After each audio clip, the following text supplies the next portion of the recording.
Hey guys, welcome to my first ever LEGO Star Wars video on this channel, and today I thought I'd start it off with a little something simple, and I'm going to go through my worst to first on every 2013 LEGO Star Wars set.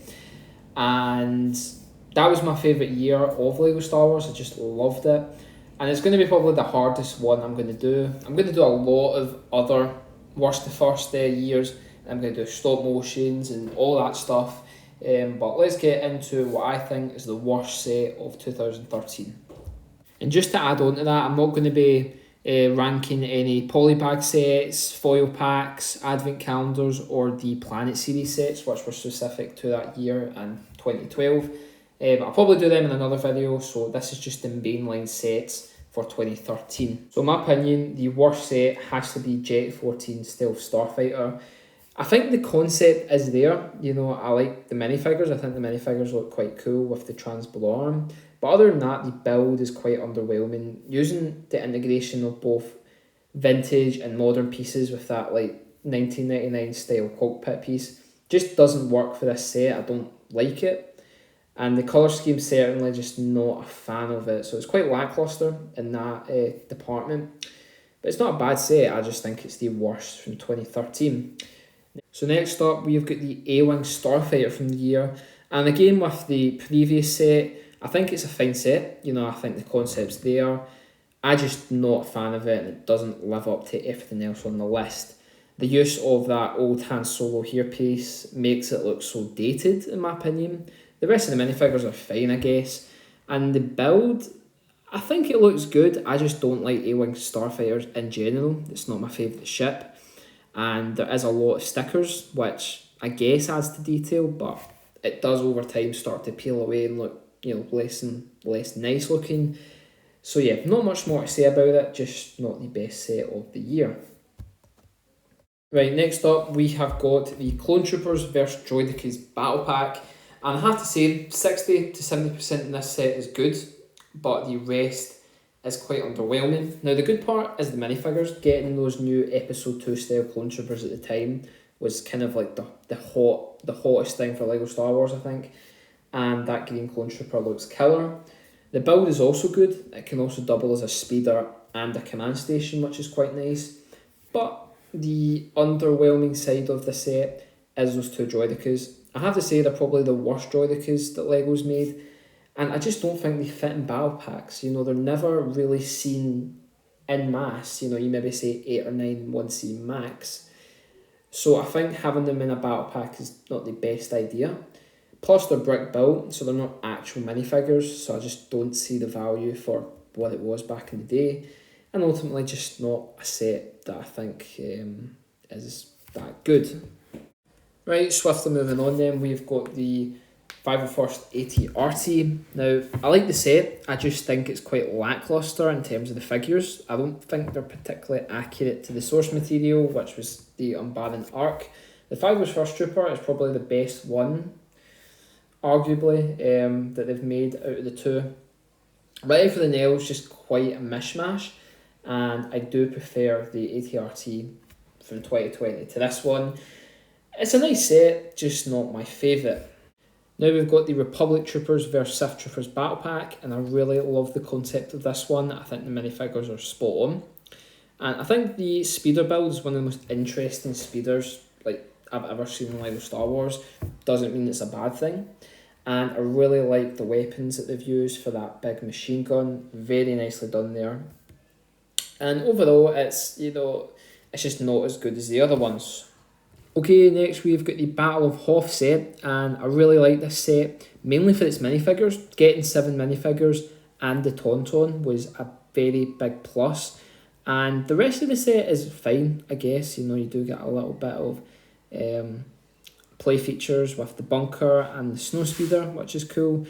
But I think the minifigures are definitely the highlight here. Nothing really special, and that's why it's on that far on the list. Now for the UCS X-Wing, I think this is the perfect spot to put this set for good reason. I think it's a really good build. You know, it's really nails the look of the ship. Obviously the 2023 one, just slightly improved on that. But there's a couple of glorifying issues that this set faces. First thing first is not using a printed cockpit piece. They use stickers. For a UCS set, that's pretty unacceptable. Spending that much money, you want a printed piece. And then secondly, not getting that Luke Skywalker or like another exclusive fig kind of was a letdown, but it's a nice build and that's why it's in the middle.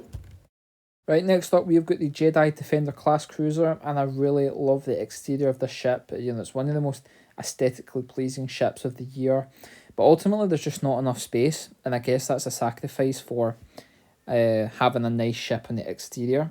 And I do like the minifigures in this set. Although I don't have any deep nostalgia for them minifigures, I do think they're quite nice. But overall, just not my favourite set, and that's why it's in the middle of the list. Right, here we have a HH87 Starhopper, a Clone Wars set from the year. And this was my favourite arc from the Clone Wars. I really liked the episodes that this featured in. And the build's not that inspiring. I'm not the biggest fan of the general look of it. But the minifigures are definitely a highlight. Getting Cad Bane, Rico Hardane, which was Obi-Wan's disguise, and then the Nikto Guard were very nice figures to get. But overall, just not one that I like the most. Now, I'm already feeling the comments for this one, but the Bar Speeder with Sidecar is a good set. Don't get me wrong, getting that Phase 2 Captain Rex is amazing. The builds are fine, but it's just not something that I like the most. And if Captain Rex wasn't that set, I wouldn't guarantee that it would be this high or higher for everyone else's list. That Captain Rex definitely carried the set. Right, now we're getting into sets that I actually really like from the year, with the Corporate Alliance Tank Droid. The set is amazing. It was only £20 back in the day, and having that Jango Fett was amazing. Very, very good minifigure. Getting the Geonosian Battle Droid, also a plus. And then the Clone Trooper, take it or leave it. And the build is very nice and clean. It's simple but effective, and I'm going to leave it on there. Up next with the Homing Spider Droid set. I recently got this one for a stellar price. I got it for £40 the other week, and I really love this set. Again, it's a simple set, simple primitive. You get a Jedi, clone, and some droids, but I really think it's perfect. The build is the best Homing Spider Droid I've ever seen. Just really good, and it wasn't ruined by that horrific stud shooter. Right, up next we've got the Duel on Geonosis, and I have to say this is the best duel set that Legos came out with. It's just very big. Now I know it was £40 back in the day, quite expensive, but you do get that exclusive Poggle the Lesser minifigure, which is to most people the highlight. But for me, that Count Dooku really steals the show. Just so good. The detail on his face is extraordinary. But overall, good set, good little side build, good playability, and it's a perfect duel set. Now, the AT-AT from summer of 2013 is arguably the best looking one out of the four. I just really like the kind of big parts that have been added to it, the big kind of dish pieces, very nicely done. But what it really comes down to is the lack of space. There's just not enough space going for it. And then the minifigures. I love that Coleman Trevor minifigure. It's really nicely done. There's just not enough clone troopers. Getting more droids than clone troopers for a clone set, it's just a bit weird. But it's a nice set, and I couldn't have put it any lower or higher. In the number 7th spot, we've got the Mandalorian Speeder, a very cheap set from the year for only £25. And it really nails it on every level. The minifigures are great, with that Darth Maul with robotic legs, and then getting those Mandalorian Super Commandos. Love those. The only thing I could say bad about it is there's no leg printing, but I guess, less is more in that case. And then the build is also very spacious, but overall, I think it's a great set. It's just not as good as the other ones. Now, for this set, I was considering putting it way higher than this, but since there was so much other good sets from the year, I kind of just had to place it here. I really like the exterior. It's got those kind of plastic kind of sails, which are better than the last ones. And it also opens up and has a nice flesh of interior. Obviously, for the kind of elongated kind of ship, there's not that much space, but you can put Jabba in there. And there's also loads of play features, lots of hidden play features with a cannon piece and loads of storage. The only thing that's lacking is lack of minifigures. They could have put some extra in, but overall, it's an excellent set. For the Z95 Hen Hunter, I love the sleek design that it's got. It's very light and easy to swish about, and the minifigures, definitely a highlight. Getting Paul Krell, he's by far the best, Clone Wars style Jedi I've ever seen. Just very good mold for them, and they really tried hard on him. And obviously you get the 501st Pilot, which is another highlight, and then you get another Clone Trooper to boot. But a very good set from the year. The Embadded Mobile Heavy Cannon up next is by far the best Clone Wars set of the year. Just really like how they executed this one. Getting it to mini scale, done a great job on that. I like the big launcher at the top. It can rotate 360 degrees about its axle. And I really like the sturdy legs, which can rotate very nicely. And the minifigures are good, bar the 212 Trooper. It literally could have been any other commander from that arc. And overall, very good set, and definitely one of my favourites from the year.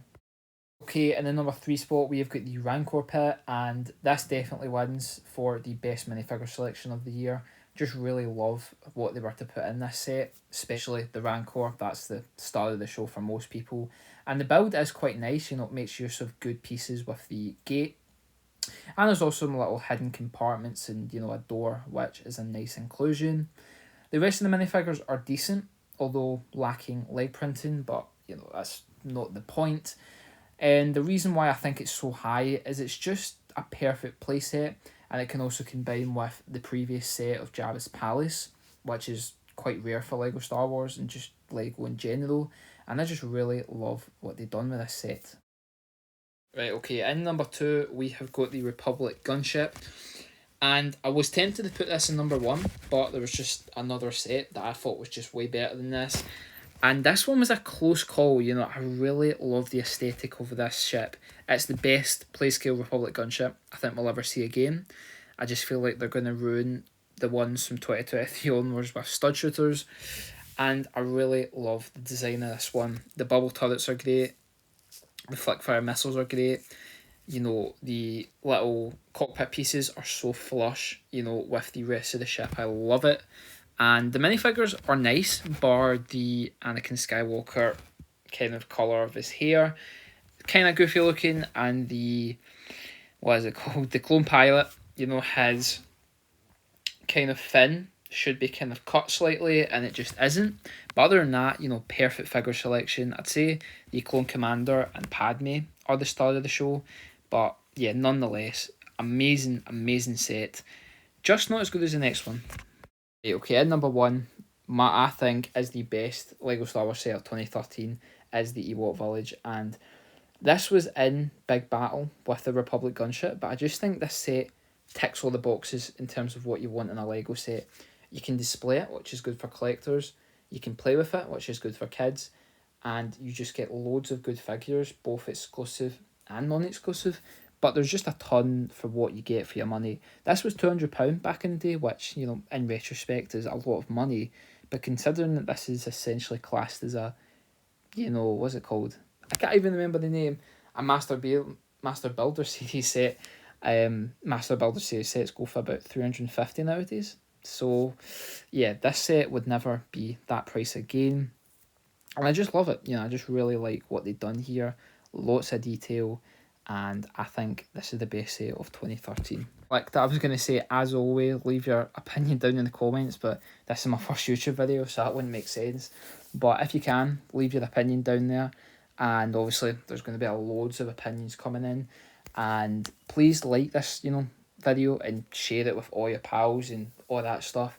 I want to get up there and start reviewing stuff, but I hope you enjoyed the video, and I'll see you later.